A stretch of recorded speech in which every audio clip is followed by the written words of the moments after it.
നമസ്കാരം, ഞാൻ doctor Koshy Panicker, consultant general surgeon, SUT hospital, Trivandrum, Pattom. നമ്മളിന്ന് സംസാരിക്കാൻ പോകുന്നത് ഡയബറ്റിക് ഫുഡിനെ കുറിച്ചാണ്. അതായത് നമുക്കെല്ലാവർക്കും അറിയാം, ഡയബറ്റിസ് ഇന്ത്യയിൽ തന്നെ ഏറ്റവും കൂടുതൽ നമുക്ക് കേരളത്തിലാണ് ഉള്ളത്. അപ്പോൾ ആ ഡയബറ്റിസ് വരുന്നവരിൽ ഡയബറ്റിക്സ് കാരണം കാലിലേക്ക് എന്തൊക്കെ വ്യത്യാസങ്ങൾ വരാം, അല്ലെങ്കിൽ കാല് എങ്ങനെ നമുക്ക് മുറിവുകളില്ലാതെ സംരക്ഷിക്കാം എന്നുള്ളതാണ് നമ്മൾ സംസാരിക്കുന്നത്. അതായത് നമ്മൾ ഡയബറ്റിസ് വന്ന് കുറച്ച് കാലങ്ങൾക്ക് ശേഷം നമ്മുടെ കാലിലേക്കുള്ള നെർവ് നാഡികൾ എല്ലാം ബാധിപ്പ് വരികയും കാലിലെ വേർപ്പ് ഗ്രന്ഥികൾ അടയുകയും കാലിലേക്ക് ഉള്ള ആ ഒരു നാച്ചുറൽ മോയ്സ്ചറൈസർ പോവുകയും അവിടെ വരണ്ട തൊലി വന്ന് നമുക്ക് ചൊറിച്ചിലുണ്ടാവുകയും ചെയ്യുന്ന ഒരു അനുഭവം ഉണ്ടാവാം. ആ ചൊറിച്ചിലൂടെ ചെറുതായിട്ട് ഒരു മുറിവുണ്ടായി അത് പിന്നെ ഉണങ്ങാത്ത രീതിയിൽ വരുന്നതാണ് ഈ ഡയബറ്റിക് ഫുട്ട് എന്ന് പറയുന്നത്. അതുമാത്രമല്ല, വർഷങ്ങൾ കഴിയുമ്പോഴത്തേക്ക് നമ്മുടെ കാലിൻ്റെ അലൈൻമെൻറ്റ്, മസിലിൻ്റെ ചുരുക്കം വരികയും അതായത് അത് അട്രോഫി ആവുകയും ആ കാലിൻ്റെ അലൈൻമെൻറ്റ് മാറി ചില എല്ലുകൾ താഴേക്ക് തള്ളുകയും സൈഡിലേക്ക് തള്ളുകയും ചെയ്ത് നമ്മൾ നടക്കുന്നതിൻ്റെ പ്രഷർ മാറി കാലിൻ്റെ ചർമ്മം ഒരുപാട് കട്ടിയായി, അതായത് തടിച്ച് നിൽക്കുന്ന ഒരവസ്ഥ ഉണ്ടാകും.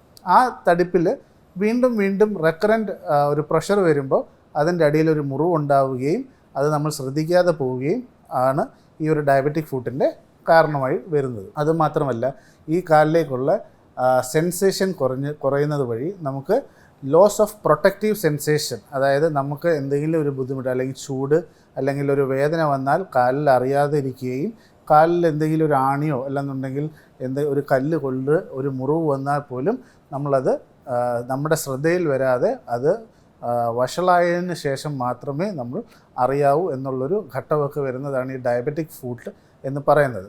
അപ്പോൾ ഈ ഡയബറ്റിക് ഫുട്ട് എന്ന് പറയുമ്പോൾ നമ്മളൊരു 6 മാസത്തിലെങ്കിലും ഒരു റിവ്യൂ, നമ്മുടെ ഫിസിഷ്യൻ റിവ്യൂ ചെയ്യുമ്പോൾ അവർ കാലിൽ ശ്രദ്ധിക്കുകയും കാലിൽ എന്തെങ്കിലും ബുദ്ധിമുട്ടുണ്ടെങ്കിൽ അവർ പോഡിയാട്രി എന്നുള്ള ഡിപ്പാർട്ട്മെൻറ്റ്, അതായത് കാൽ സംരക്ഷണത്തിന് വേണ്ടിയുള്ള ഡോക്ടേഴ്സാണ് ഈ പോഡിയാട്രിസ്റ്റ് എന്ന് പറയുന്നത്. ആ പോഡിയാട്രിസ്റ്റിനെ റെഫർ ചെയ്യുകയും കൃത്യമായി ആ ഒരു ചർമ്മം ഒരു ഷേവിങ്ങിലൂടെ അത് ആ കട്ടിയെല്ലാം മാറ്റി വേറെ മുറിവുകളുണ്ടോ എന്ന് നോക്കുകയും ആ കാലിലേക്കുള്ള രക്തയോട്ടം കൂടാനുള്ള മരുന്നുകളും കാലിൽ മുറിവ് വരാതിരിക്കാനുള്ള കസ്റ്റമൈസ്ഡ് ഫുട്വെയർസും നിർദ്ദേശിക്കുന്ന ഡോക്ടേഴ്സാണ് ഈ പോഡിയാട്രിസ്റ്റ് എന്ന് പറയുന്നത്. അപ്പം വർഷത്തിൽ 2 തവണയെങ്കിലും ഒരു പോഡിയാട്രിസ്റ്റിനെ കണ്ട് നിങ്ങൾ കാൽ സംരക്ഷണത്തിലുള്ള കാര്യങ്ങൾ ചെയ്യേണ്ടതാണ്. ഇതിനെക്കുറിച്ച് എന്തെങ്കിലും കൂടുതലായിട്ട് അറിയണമെന്നുണ്ടെങ്കിൽ നിങ്ങൾക്ക് SUT ഹോസ്പിറ്റലിൽ വരാം. നമുക്ക് പോഡിയാട്രി ഡിപ്പാർട്ട്മെൻ്റ് ഉണ്ട് ഇവിടെ.